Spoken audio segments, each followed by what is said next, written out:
Hello everyone, I'm Connor, Head of Programming at Intelligence Squared. I'm delighted to welcome you here tonight for our first Intelligence Squared Economic Outlook in partnership with Guinness Global Investors of the Year. I'm going to hand you over to your speaker and chair in just a moment. Before I do, I want to say two quick things. The first is to say this is obviously our first Economic Outlook of the year, but we do 4 throughout, and the next one has been announced with Helen Thompson, the Cambridge academic and author, who'll be doing an energy special talking about how geopolitics and economics collide on the world stage, and she'll be back here later in the year, and we'll be announcing the next 2 very soon. The final thing to say is, of course, we're delighted to be working with Guinness Global Investors again in 2025 on the Intelligence Squared Economic Outlook. And for those of you that don't know, Guinness Global Investors is an independent British fund manager that helps both individuals and institutions harness the future drivers of growth to achieve their investment goals. And with specialisms in innovation, Asia, sustainability, and income investing, they offer funds for the core of any equity portfolio. So for more information about Guinness Global Investors, just go to the website or speak to your financial. That's all from me. I'm going to hand you over to your chair for this evening. So please give a very warm welcome to journalist and broadcaster, Johnny Diamond. Thank you, Connor. Thank you very much, and good evening, and welcome to this Intelligence Squared Economic Outlook in partnership with Guinness Global Investors. I'm Johnny Diamond, and I'm delighted to introduce our guest tonight. It is, of course, Martin Wolf. If you were expecting someone else, you've come to the wrong venue. But Martin is, of course, the Chief Economics Commentator at the Financial Times. In 2000, he was awarded the CBE for services to financial journalism. In 2019, he won the Lifetime Achievement Award at the Gerald Loeb Awards, and his books include The Shifts and the Shocks, Why Globalisation Works, and most recently, The Crisis of Democratic Capitalism. And I can recommend the latter in particular, not just for the sort of pungency of the ideas, but for the beautiful writing within as well. The format of this evening is that I will talk with Martin for about 40 minutes, and then we'll take questions from you here, and also from those people who are watching either at home or in their offices online. Those questions will come through to me here. It should be relatively clear on your screens on how to put those questions. Just a quick word about questions. They end with a question mark. A rising intonation is the clue rather than a statement. And if you can keep them relatively short, that means we can get as many of them as we can to Martin. But I will start off right now. As I say, do send in your questions if you're watching online. I look forward to getting your questions here. And thank you again for joining us. It's a real pleasure to be doing this first Economic Outlook of the year. Let us start with the global economy, such as anything can be described as sort of one economy in 2025. How do you feel? Feels a little vague, but let's start with that. Martin. Well, this is roughly where we are. The world economy, if you look at latest forecasts, it seems plausible, is going to grow somewhat north of 3%. I'll come to that. As you'd expect, and has been true really for most of the last 30 years, the fastest growth will be in Asia, but considerably slower than it used to be. That's one of the reasons growth has slowed. It's now expected to be a little north of 3%, and when it was really going, it was about 3.7, 3.8, and a lot of that was because Asia was growing about 5-6% a year, and it's now probably closer in all to about 4. The biggest reason for that, of course, by far, is the slowdown in China, which is sort of the great big fact about global growth, though it's still growing faster than the developed world.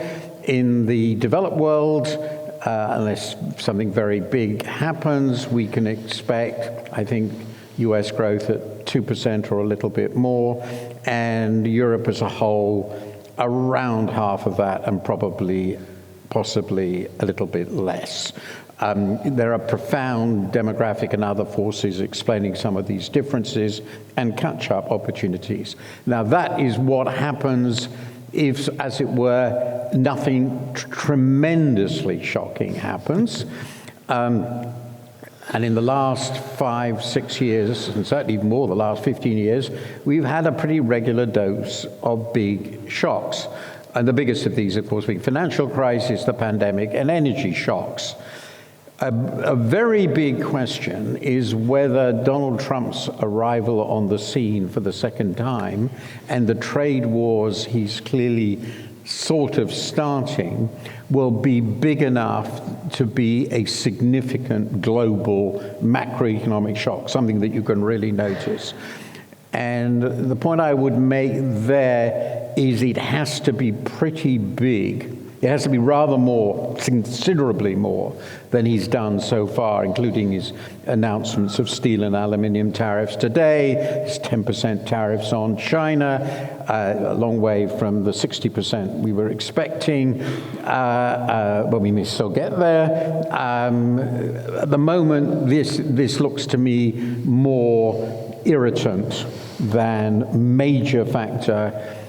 But of course, if we move into an environment, and to the last point, in which uncertainty associated with what the hell is he going to do next starts really affecting business decision-making and particularly investment, then we are in a different world. But that's definitely not, in my view, where we are now. But this is a point you have made before, isn't it? That the threat of tariffs affects predictability and therefore investment decisions. These are, I think, more important in the medium to long run. To the business processes information like this, unless it's a sort of a huge disaster, quite slowly. There are a lot of investment projects which are going underway. Most of the investment done by significant business this year has already been decided. It will affect next year and the year after and the year after. It's a long-run effect if there's wildly increasing uncertainty. It depends a lot on how policymakers respond, what the reactions are, and of course, it is possible that some of these events can trigger other related shocks, financial sector shocks. Yeah. Stocks are very expensive in the United States by historic standards. That's become the overwhelming dominant market. If people start getting really nervous about the valuations, that could affect things. That could affect financial conditions. In total, if you take the whole world, we have the highest ratios of debt to global GDP probably in history, public and private. These are fragilities. And of course, if we get further significant wars, which affect the energy sector particularly, since Helen's going to talk to you here, that's very much her field. Well, we know that big energy shocks can have rather big consequences. So these are all, so if you look at the latest IMF, which I've been looking at because I'm preparing myself, the IMF economic update, its view is the basic view I gave. But of course, it then says in a typically IMF way that the risks are weighted to the downside. And my comment on that, which I don't know whether I used this last year, but it's one of my favorite comments: economies don't crash upwards. No. So if we're going to get unpleasant surprises, they're going to be downwards. And this is a fragile world in which politics are unstable.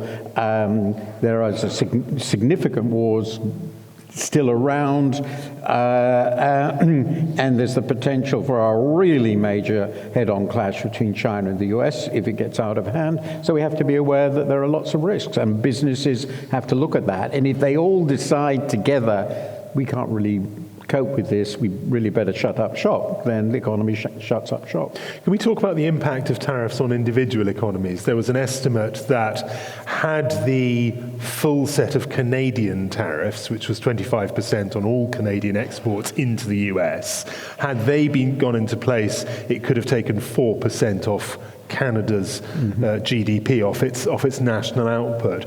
What about the impact on the UK? It is said to be slightly less exposed because of its trading conditions with the US. It will be much less exposed. Right. For Canada, the US is overwhelmingly its dominant trading partner, and it has quite a high trade ratio because it's a medium-sized economy. So the impact for us, we don't have no trading partner as big as Canada is as the US is to Canada. Our biggest trading partner, by quite a long way still, is Europe. Yeah.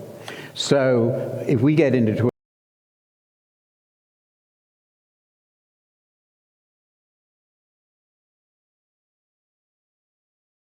detail figures, but I think even if we lost all of US trade exports, which I think is very, very unlikely, yes, I'd be very surprised if it would exceed 1% of GDP as an impact effect. This is what they're looking at. Of course, the effect on confidence could be much more profound because, I mean, this is where it gets into the domestic economy. A lot of what the UK does and is sense of security and domestic activity, like the financial sector. The US is absolutely inside our financial sector. The dominant players in London are American businesses. And so if we're in a situation in which the US goes for prohibitive tariffs on UK exports, suddenly we find that actually our closest ally and the country on which we've been essentially dependent since 1941, the Second World War, is now seriously an enemy of ours, because that's what it would indicate. Then I would expect that the more general effect, and this is a guess, on British confidence in the future and British confidence on activities of this kind become into question. If Trump is prepared to do this, he's going to start imposing sanctions on British financial businesses, on American financial businesses operating in Britain. If the US really starts throwing its weight around in that way, let me stress, I'm not forecasting that, even with him. It would be very, very difficult for Britain, unquestionably so, and it would have geopolitical consequences of the first order for us, and we'd have to start reconsidering the whole position we have in the world. So I'm just talking, the direct effects will be manageable, unpleasant but manageable. All the indirect effects, if it goes, if it becomes part of a real breakdown of relations between America and Britain, that becomes something else altogether and really difficult to predict. What of the other changes that might occur to the US economy as a result of President Trump's administration? And here I'm thinking, I suppose, of deregulation and also this sort of emphasis that there is on cryptocurrencies and possible further deregulation of cryptocurrencies as well. Do you see an impact there? Well, I think let's put this in the slightly broader context than just those things. Yeah. This is a profoundly radical administration, which is transforming the governance of the US. And I think we will discover over time that it is changing the constitutional mechanisms of the United States in quite a profound way, including the way the rule of law works, possibly electoral processes. So this is, I think, quite profound. But if we look at that, could have ramifications well into the future. If we look at the economic aspects that are interesting, I think they fall into the following category. Obviously, the trade policies and the international economic policies more broadly. For the U.S., the U.S. is a fortress. It's self-sufficient in most things that matter, and energy, for example. Yeah. And its trade ratio is relatively low. So if there's going to be trade wars, it will come out of it better than in any other country in the West, yeah. And I think would say better than any other country. So it's not these things that matter so much relatively. If it's going to destroy itself, it'll be doing more damage to the rest of the world, as it were, or in lots of ways. But what I think many people are worried about is they're going to reconfirm and probably increase the Trump tax cuts of his first term, which are coming up for renewal. It looks as though, I think it's as certain as anything can be, in the end, they won't cut spending enough to stabilize the fiscal position. If that happens, the budget deficit, which is the federal budget deficit, which is already round about a little bit over 6% of GDP, could go over the medium term to 7 or 8. This is an economy with full employment. On that sort of trajectory, according to the Congressional Budget Office, the public debt ratio, the federal debt ratio to GDP can move up to 130, 140, 150% of It's GDP astonishing over the next in 10 or peacetime. 15. So there will be an enormously powerful fiscal trajectory. If Trump, in addition, does manage to remove millions and millions of workers in an economy which is close to full employment, the combination of these demand pressures with supply contraction because of this would be inflationary. Yeah. And many people have written a lot about this, many American economists. So what would they do if inflation started to rise, which would affect, the Fed will then start thinking about raising rates. It's clear that Donald Trump will get very, very upset about this, so he's going to try very hard to stop them. But assuming he doesn't, and indeed even if he doesn't, bond yields will start rising quite considerably, and that will affect the stock market, which he cares about. What does Donald Trump do then? Nobody knows.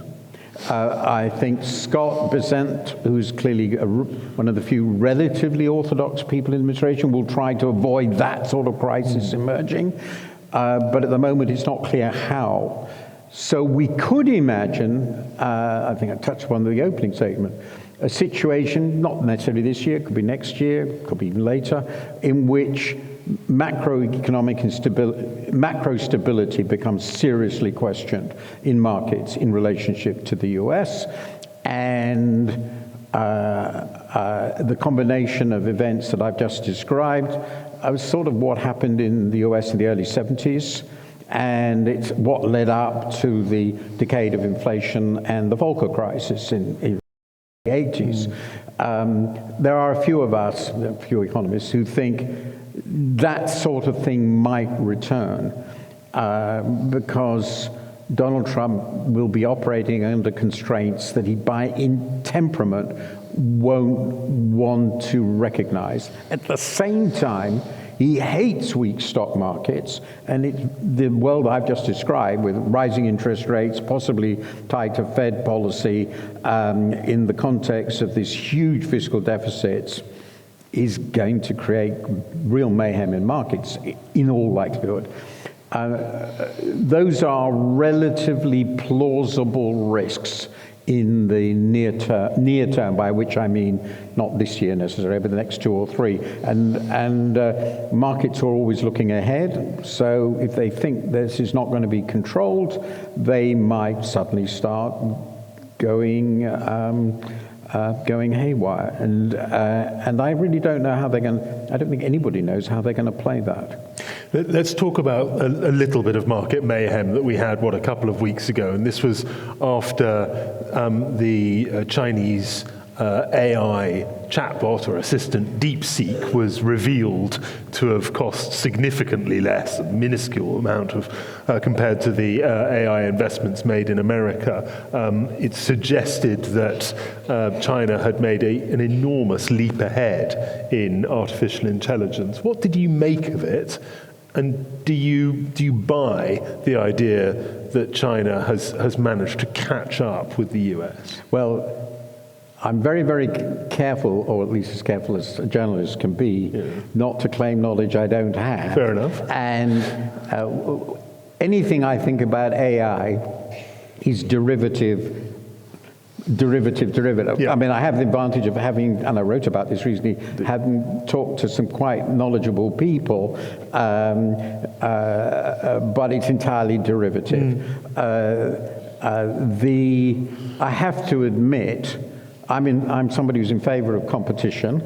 So I was very pleased to see some Chinese competition. Yeah. If it's true that they've found a way, and experts seem to think it's plausible, that to do the same sort of thing as the large language models, which were so expensive, far more cheaply, It seems to be a good thing. And maybe the Americans will work out how they did it and imitate it. It doesn't seem to me at all implausible.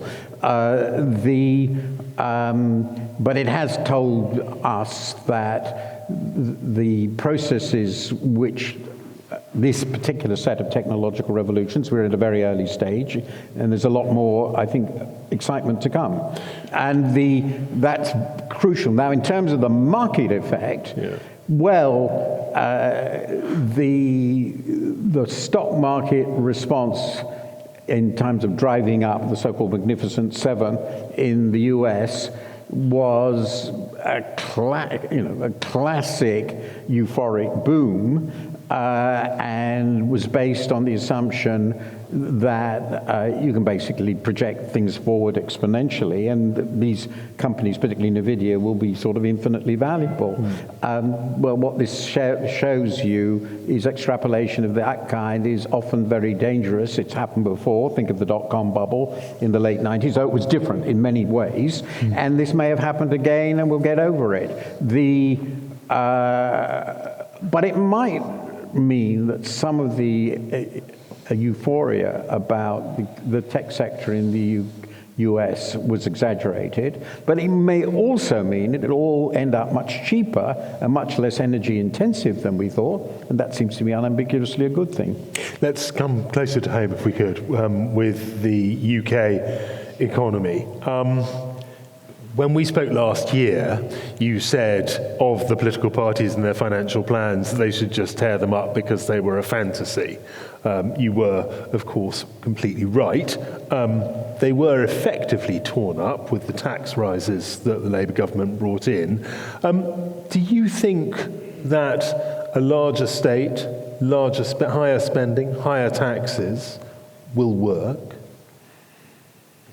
Well, I think it will probably work better than trying to have the same high spending and far lower taxes. I don't think the UK, I've been having debates with somebody online recently, I don't think the UK is in a position to run American-scale fiscal deficits at close to full employment, though we can discuss how close it is. If the UK had a fiscal deficit of 6% of GDP, it would terrify me, and it would certainly terrify the Treasury, and I think they would be right. Monetizing it from the Bank of England, by the Bank of England, would be mad, and the interest rates will be unspeakable, I think. So, we can discuss that. So I think if we're going to spend at this level, we're going to have to tax at this level. So there are two questions that raises. Can we cut spending significantly, and how? Well, this government is not going to. It was never likely, and the previous government, interestingly, never did either. No. And it would certainly be very, very difficult. I'm not saying that there aren't things and there are some areas where we clearly have to spend more, above all investment. They were right about that. Public investment has been ludicrously low since the crisis. So if we are going to invest and spend more, we can perhaps borrow a little more, somewhat more, if it's plausible that our investment is really growth creating, which they clearly haven't persuaded anybody of, and they haven't persuaded me. And then the only alternative, if we're not going to be able to cut spending radically and we still want to do the investment, would have been to raise different taxes. And there's no doubt in my mind that, and I've written this in the last year so often it bores me witless, which is that by meticulously ruling out, because of the nature of the political debate in our country, all the sensible ways of raising revenue. Income tax, corporation tax. Corporation tax is already quite high, but income tax, council tax, property taxes, which are fantastically low on relatively valuable properties. Anything that sales tax, the exemptions. Taxing employers' contributions, which is a straight employment tax, was bound to create the effects it has, which it will be bad for employment. and it will be very bad for corporate confidence, because it will bash them directly, whatever the ultimate incidence is, and it was foreseeable that that would happen, and it has, I think, pretty clearly depressed confidence. Not that it was very strong anyway, and they would have been far better, in my view, to have said when they came in, oops, we didn't realize how bad things were. It's all the fault of the previous government. And since that's the case, we have considered we must look at all tax options and consider which are the least costly. And the beautiful advantage of income tax, it also taxes retired people. And who cares what happens to them, because they're not contributing to the economy. Just a reminder, Martin and I will talk for another about 15 minutes, then we'll take your questions here, and questions online, do send them in, and I'll get them at the little screen here. Are you more or less confident about the British economy now than you were a year ago? I think my position on the British economy has not changed. I think it's been reasonably clear since, well, it took a few years to realize, so since the late teens, that we have a very big structural growth problem, and which is showing up in appalling productivity growth over a very long period, and therefore, since we're also an aging society, very low growth in GDP per head. So I just looked at these figures recently. If you take the trend growth of GDP per head in the UK between 2008 and 2023, it's 0.7%. And well, that's certainly the lowest for 100 years. And and I can't see anything obvious that will change that radically. We continue to have the lowest rate of net investment, so after depreciation, in our economy of any significant economy. It's actually very mildly negative. We have very low savings rates, so if we invest much more, we're clearly going to have to end up with an increased current account deficit, increased draft on foreign savings. That means also a lot of the income that was generated will go abroad.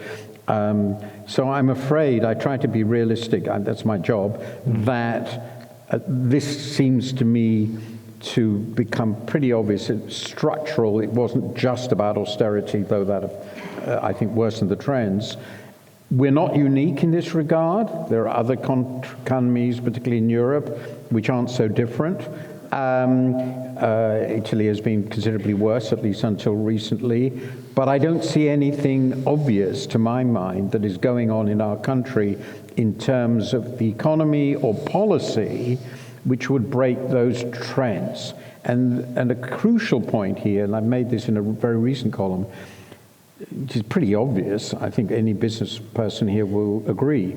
If you've had very low growth for a long time, and you're a business that wants to survive, and your main orientation is to the British economy, and most British businesses, though many are trading, do orient themselves to the, then they have to say to themselves, well, how fast is our market going to grow here? Well, if our market is going to grow, I mean the aggregate, every business is different, if they're individual, but the aggregate market is going to grow at 1% a year or so, then they should invest sensibly enough to serve a market that's growing at that rate. And so that means slow growth becomes a self-fulfilling prophecy. And business is behaving as if it thought that. And that means that if you want people to invest on the assumption that that's not true, you must either make it clear to them there are opportunities in the world that are huge that they can go and exploit now. Not immediately obviously what they would do going back into the EU. I'd argue it might make a bit of a difference. The trade wars are clearly not going to encourage you. So that doesn't sound like something that's very plausible. Or you've got to convince them that suddenly we've got some magic cure which is going to generate 2 or 3% growth in the economy. That would change it. The British government has absolutely no idea how to generate a shift in confidence at that scale, and it was pretty clear from the predecessor that they didn't either. And it's not really obvious what it would be. So I think we are in a growth trap, because it's just gone on for so long and nobody knows how to change it. As I said, this is not different really from France, from Germany. Germany's more complicated because it's got the separate structural problems. There has to be a really big confidence jolt, and it's not clear to me where that would come from. How concerned are you about what you might call the democratic contract, which is that the pie grows year by year, people feel better off, and therefore they are tolerably happy with the state they're in? Well, I'm hugely, that's a core part of my book. Yeah. So in trying to explain why democracy took off in liberal economies, I argue, none of this is original, it's pretty obvious, but one of the things that happened is in the course of the 19th century here, and later elsewhere, we moved into what you might call positive sum economies. That is to say, real GDP per head was growing fast enough that it became noticeable over a generation. And it gave the possibility, partly within the economy and partly in political decisions, for everybody to have a plausible expectation that they would get better off. Yeah. And that made, obviously, politics much easier, because you could promise more to some people without actually making very large groups absolutely worse off. Now, once you move into an economy where the growth rate is as slow as this, and the labor force is actually growing slower than the population too, so productivity growth is slow, and the labor force is growing more slowly than the population. I won't go into what we can do about postponing retirement and all the rest, all very important questions. Then politics starts becoming pretty zero-sum. And in our country, it's pretty obvious, for reasons to do with the way housing markets, things like that a lot of the victims who are not enjoying what they thought their parents did, for example, are younger people. So we've got an awful lot of disillusioned people in their 20s and 30s. I think that shows up in many different ways, family formation and so forth, fertility and so forth. And, well, if you start depressing younger people, they're all young relative to me, they start getting completely disillusioned with politics. And we're seeing this in America too. Basically, a lot of polls, I've been looking at them, show that quite a large part of the younger generation, broadly defined, don't think democracy works and would quite like to have a strong man who'll sort it all out, or what you or I would call a dictator. Now, I think in Britain it's not gone as far as America, thank heavens, but that's why Donald Trump is there. He's not going to do anything to solve any of this, by the way. That comes back to your deregulation and the risks. I didn't discuss, but I discussed a bit the financial risk. But I think the political ramifications of prolonged economic stagnation are very profound. And this is, it's not complete stagnation, but relatively growth that is imperceptible. And that makes distribution difficult. And so much of the redistribution has occurred essentially through our property market, because asset prices, for a whole host of reasons, have gone through the roof. And that's partly inevitable and partly a result of policy, planning restrictions. The government is right on this. And the result is, clearly, we have a very large proportion of the population who feel very, very profoundly disillusioned for that reason. And then there's one other element, which I've discussed, which is much longer term and has been important here in the US, which is deindustrialization. So these are profound shifts in our economy, which have had large effects on relatively specific groups, people trying to get on the housing ladder, trying to cope with the housing market. People who used to hope that they would have really good, stable jobs, even though they didn't have university educations or whatever it might be. University graduates are getting jobs far worse than they might reasonably have hoped for 20 or 30 years. We've got a lot of disappointed people all over the West. And in the US, I think this is a big chunk of what driven Trump. I think it's a big part of what drove our Brexit and things like that. And I don't feel, looking at the polls at the moment, that we're seeing the slightest sign of people calming down. And though my wife tells me I'm a hysteric, I tend to think the next Prime Minister of this country will be Nigel Farage. On that note, let's get your questions if we can. I've got some lovely questions coming in. This is not a recommendation. Just hang on one second. We've got some great questions coming in online. Thank you very much for those. I'm going to take some questions from the audience first. There's a very keen gentleman here. Thank you very much. Yes, there you go. Martin, my question is, I'm very disappointed that the government are destroying the farming industry, that the tractors for the second time have had to drive their tractors into London to try to prevent the government from taxing them and making them sell their farms and destroying the farms. The question is, do you think the government are right to destroy the farms to get additional tax? Okay, thank you. And then I think it was a lady there with light hair. Hi. Martin, if there was one economic lever that you could pull that would possibly stimulate economic growth, which one would it be? Thank you. Right. Let's take the farmers first, and then the economic lever. I'm going to, I feel that I should make myself really, really unpopular. So it seems to me, I will ask a question. We can discuss it later. I think it's perfectly clear that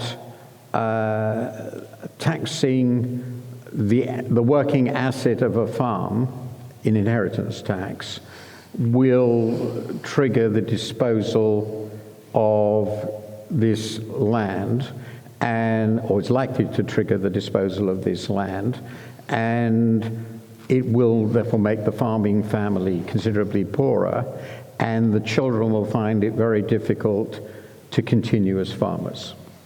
That seems to me correct.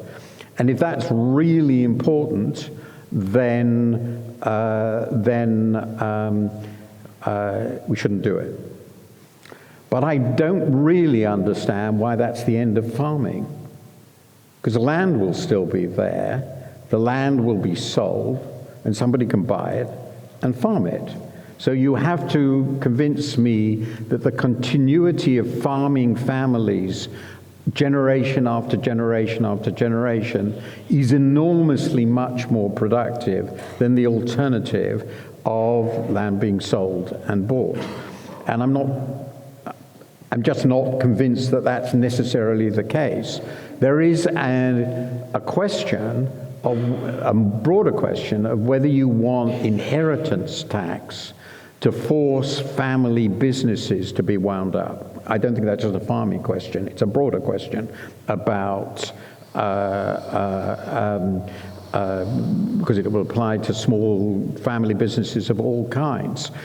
I think it would be perfectly reasonable for us to make the decision that we don't want family businesses to be destroyed by inheritance tax, and therefore they should in some way be exempt.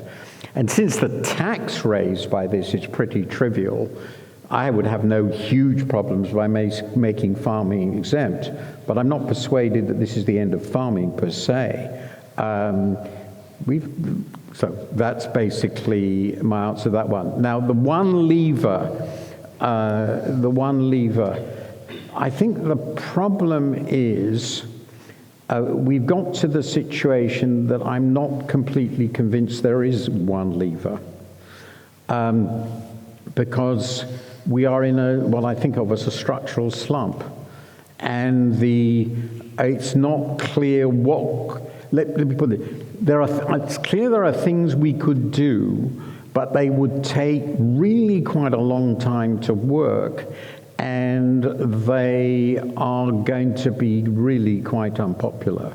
But I suppose that if I were going to be really pushed, what is the one thing they could do which would be relatively easy and might be relatively quick?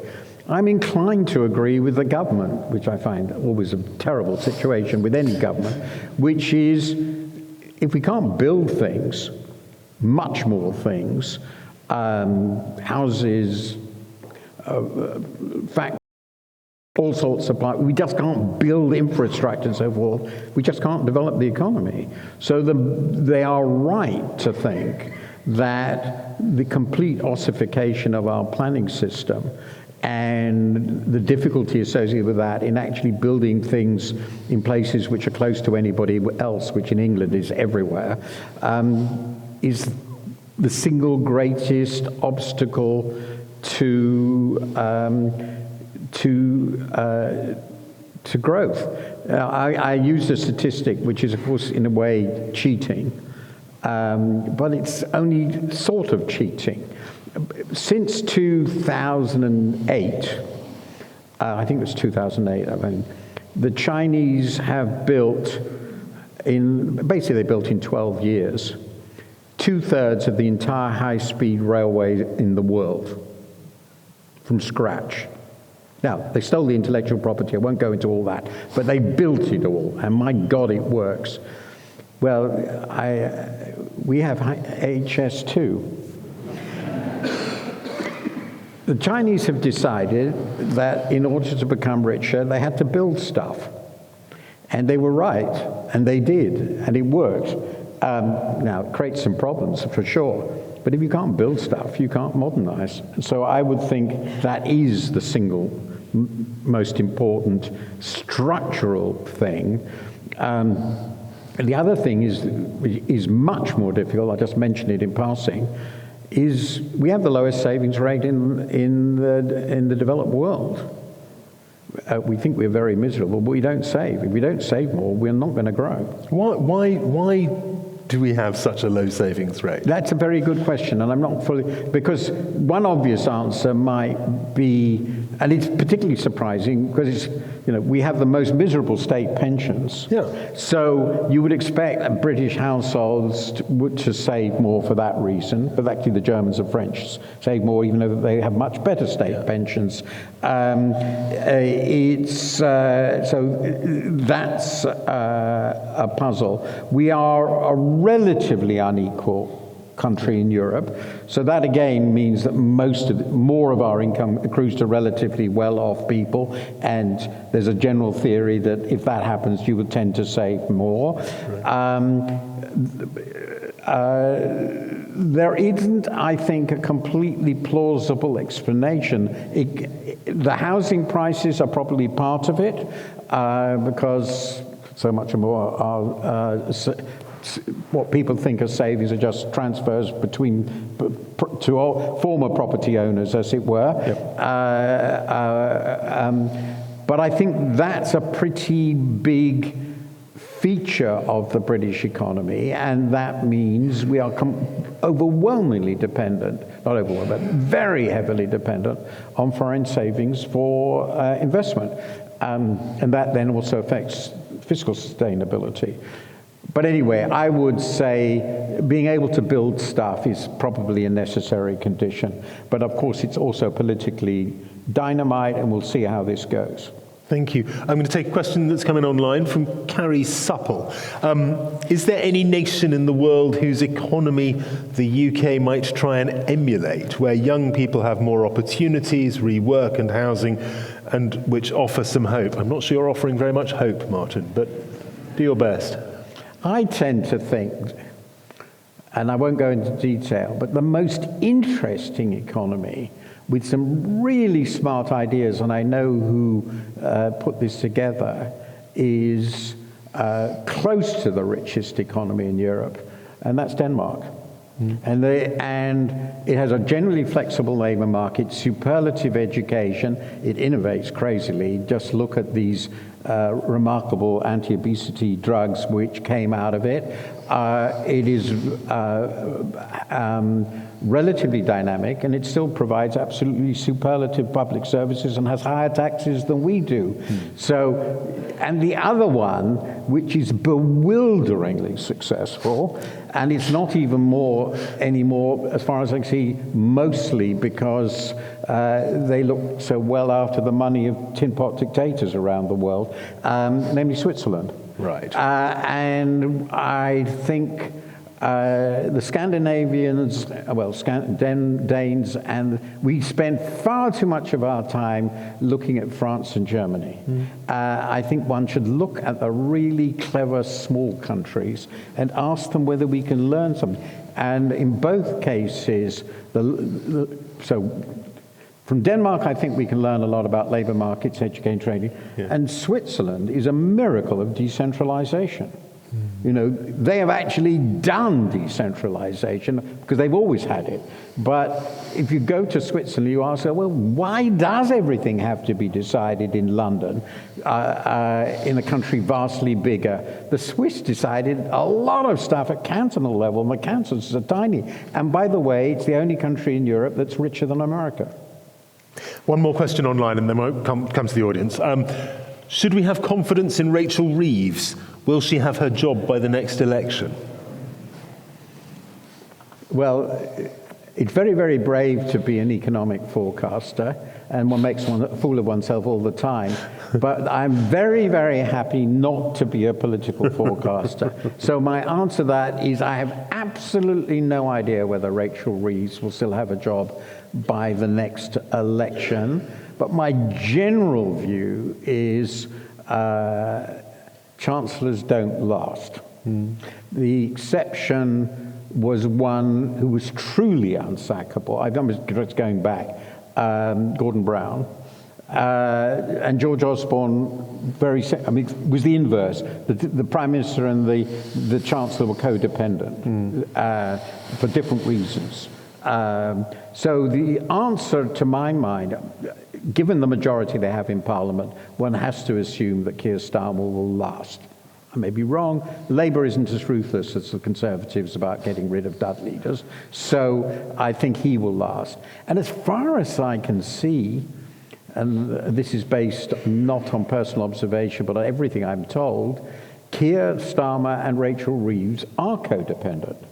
So my inclination is to think that unless there's a catastrophe or she's just had enough, she's going to be here at the next election. There was another part of the question. Should we have confidence in Rachel Reeves? Do you? Well, I think I see nobody around on either party, I'm afraid, who is obviously better. Okay. Let's go to the audience. I'm going to go right to the back. There's a gentleman at the side, at the sort of back there. And yes, that's right, that gentleman there. And then there's a hand right at the back. So we'll start with you, sir. What sort of difference would it make if this country entered into a customs union with the EU? Do you think that's possible? Thank you. We'll take that. If I can hear this gentleman's question, and then this gentleman here at the front as well. I don't want to ignore the front. Do you want me to ask it now? Yes, please, if you would. I'm a town planner, but don't hold back. Currently, we build about 200 homes a day across the country. 1.5 million homes by the end of the Parliament. That's 800 homes a day. It's possible to do it with AI and streamlining of the planning process, but what it'll do, it'll push the country to vote for Farage at the next election. Which do you choose? And it was gentleman here. Yes. I go to Dublin quite often, and I notice that it's absolutely booming and flourishing, and they have a 15% corporation tax rate. Question number one, I've got two questions. What would you think about us reducing the corporation tax rate to that, to actually raise more revenue? Second thing, we've gummed up our property transaction world by having very high stamp duty rates. Again, what do you think about getting rid of stamp duty? And again, the rate of transaction goes up and tax goes up from all the activity. Lovely. Any comment? Thank you very much. First of all, on the customs union, Martin. I think that's fairly straightforward. I think I've already eyed that. We should rejoin the customs union. I think if there's a trade war in which the only issue here is I think there's going to be a trade war between the US and the EU for sure. It is possible that Mr. Trump, being who he is, will say, I don't want a trade war with the UK.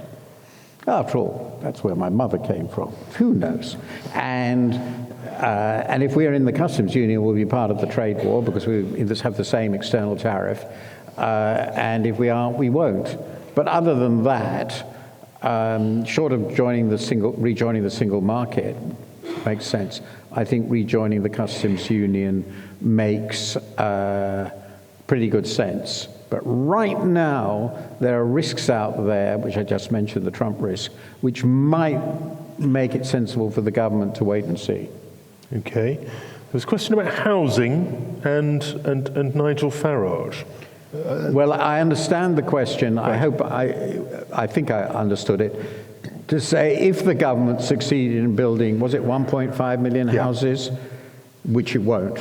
But if it does, then it will be so unpopular that Nigel Farage will win. There are so many reasons why the government will be so unpopular that Nigel Farage will win that I'm not sure where that fits in this. And my own view is any country that thinks Nigel Farage is an appropriate prime minister deserves what's going to come to it.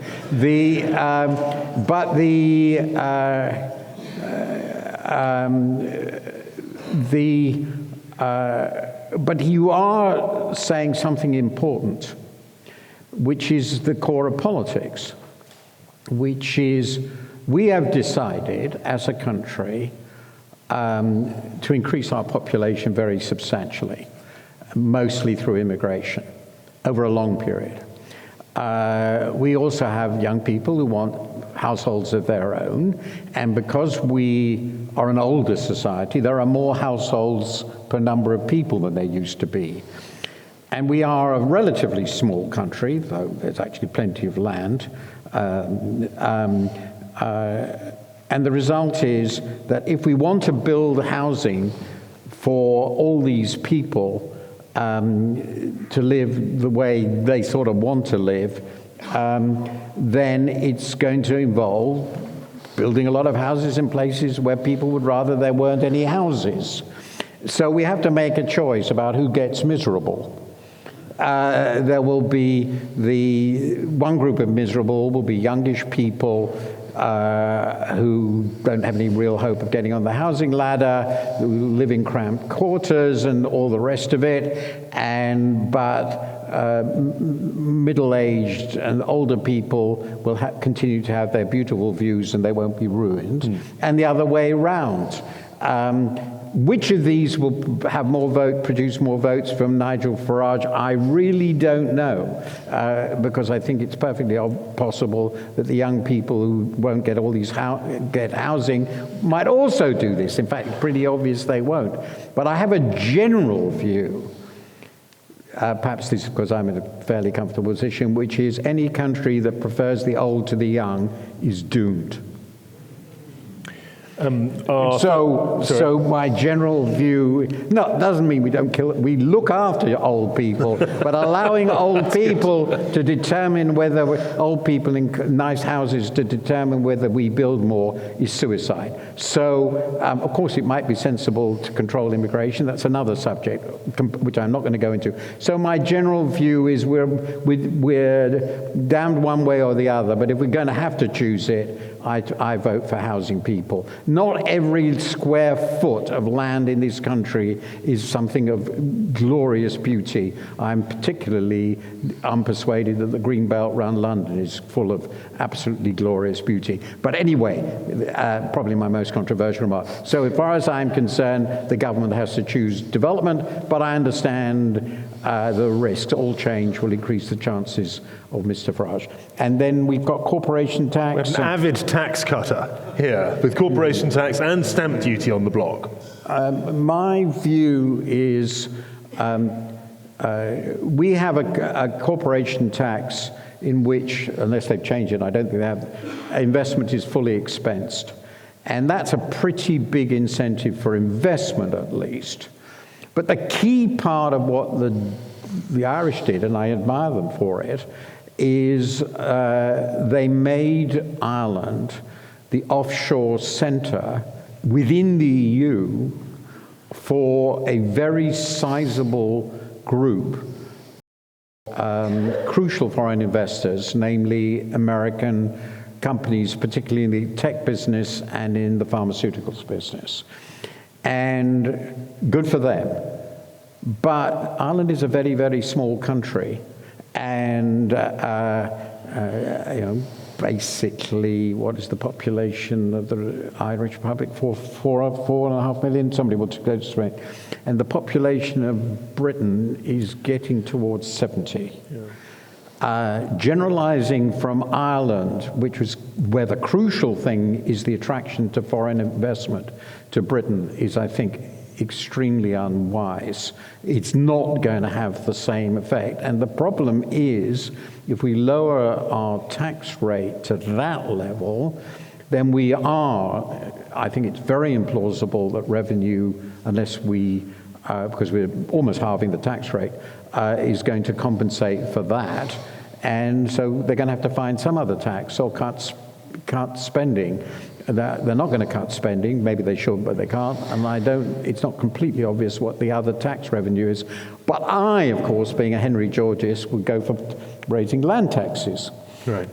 Which are the most neutral taxes, and it's not inheritance tax. It's something different. So anyway, what I'm basically saying, I don't think if we had Irish corporation tax, we can reasonably expect Britain to boom in the way that Ireland had.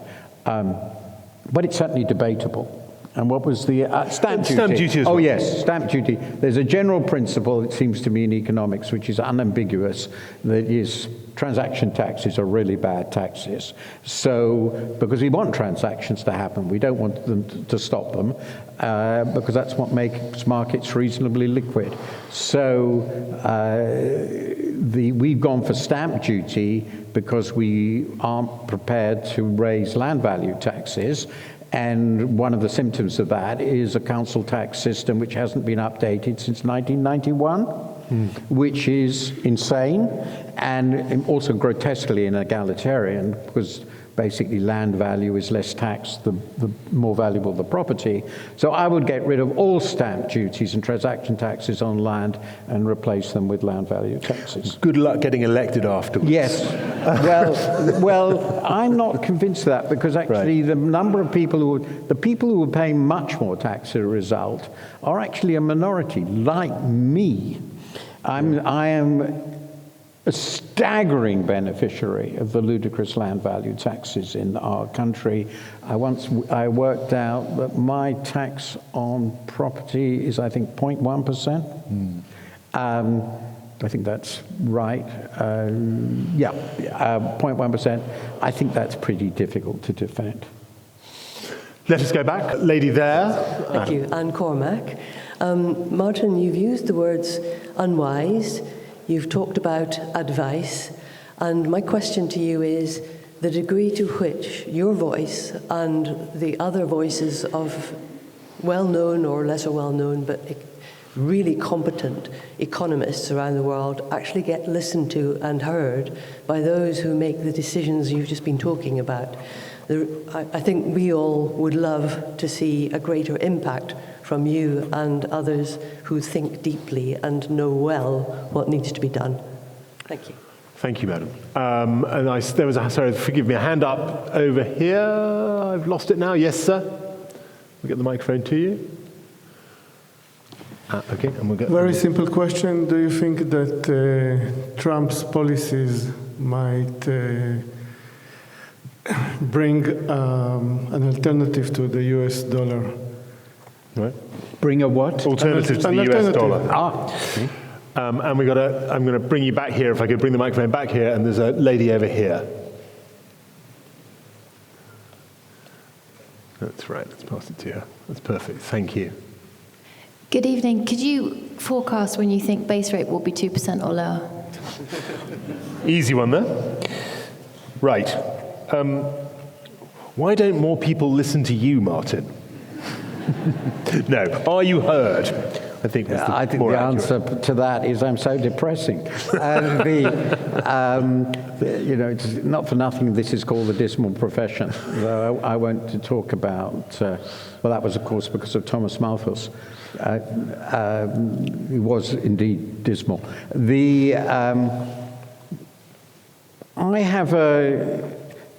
I think it would be I've always felt that it would be quite wrong to expect great influence. First, because not that many people read the AFT, let's be clear. Some of them are relatively influential people. But in the end, governments have to get elected, and my job is not to get elected. So I think it's perfectly understandable that most of the time they ignore us. What is a little depressing is, and I understand that somehow this is a serious question, is that it's very difficult to get the public debate on economic policy issues, which obviously have some degree of technicality, to frame the alternatives in a reasonably clear way, so we can't discuss them. And I don't know where out. So in the debate we had before the last election, we didn't actually, no politician got engaged in the question of, well, if you don't do what you're now going to say, what are the alternatives to achieve these desirable outcomes? And I think it's very, very difficult in democratic politics to get alternatives, like the discussion about building houses and so forth, debated in any reasonably rigorous way. And I don't know any solution.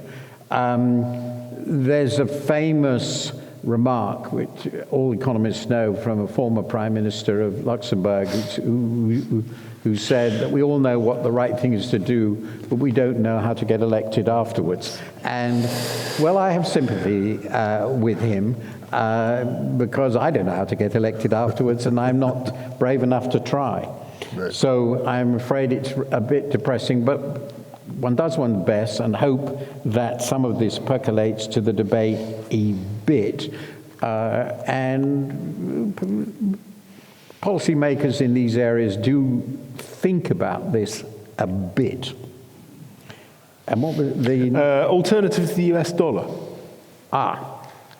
Well, I've repeated this so often. You can't beat something with nothing. And so, of course, the US can destroy the dollar if it really tries, but I don't think it's trying hard enough.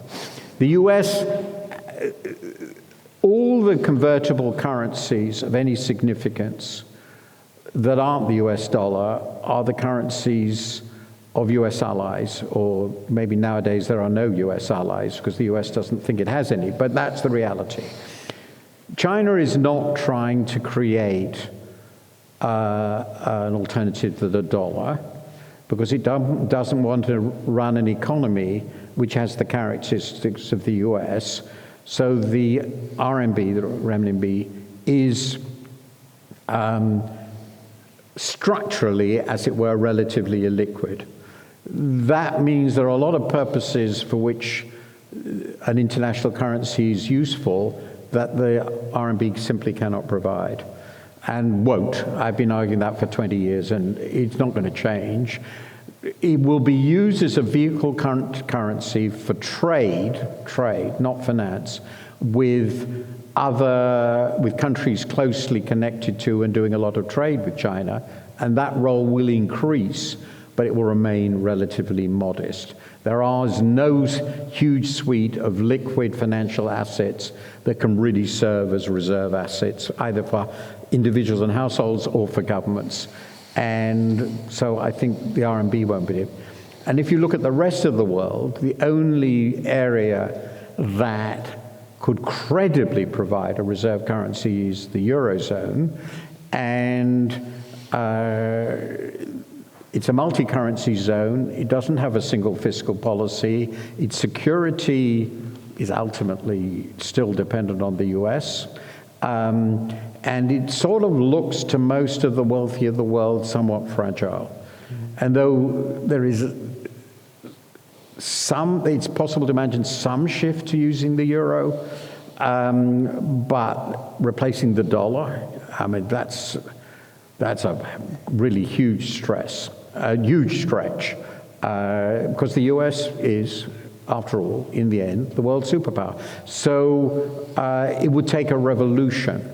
And my own view is that if that revolution ends up with revulsion from the dollar, we won't have a replacement. It will be much more complicated than that. And by the way, it's not going to be Bitcoin. And the last one, when is the base rate going to go to 2%? Or was that the question? I thought it was, when is inflation going to go to 2%? I think it was the base rate. It was the base rate, wasn't it? Yeah. Oh, now that's a nice question. Well, the economy really has to collapse to get there. And I certainly would never rule that out, because economies do from time to time, and the turbulence in the world is now large enough for such effects to occur. A really big question, so let's go back to the sort of basic economics here. And there's been a fascinating recent debate among economists, which is not just UK specific, which is what is the neutral rate of interest now? For a long time, it seemed to be zero, which was essentially a negative real rate. And that was the conditions after the financial crisis. But I think we probably got past that. That the neutral rate is a positive real rate, and if unless inflation falls well below 2%, a positive real rate is 2% plus, and that means maybe in a really big recession we might get to 2%, but we would have to get there. Really big recession. What would cause a really big recession in this country? The most obvious thing is explosion of inflation in the US, leading to a massive tightening of monetary policy in the US, and that would tend to create a global recession. That would affect us. So external factors will be crucial. But, so let me put it this way. I would say 2% interest rates in the UK short-term central bank rate in the next 3 or 4 years is very much less than even.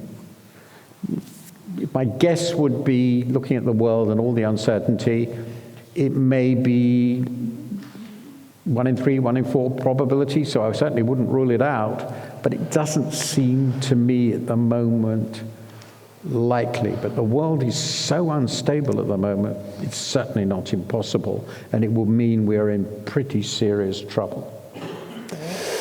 I'm going to have to call a halt, I'm sorry, but our time is up. A few words of thanks. Thanks to you, and thanks to your questions in particular. It was absolutely fabulous to have them. I'm sorry we couldn't get through all of them. Thanks to Guinness Global Investors for enabling this to happen. But most of all, thank you, Martin. It's been an absolute pleasure. Thank you so much. Thank you.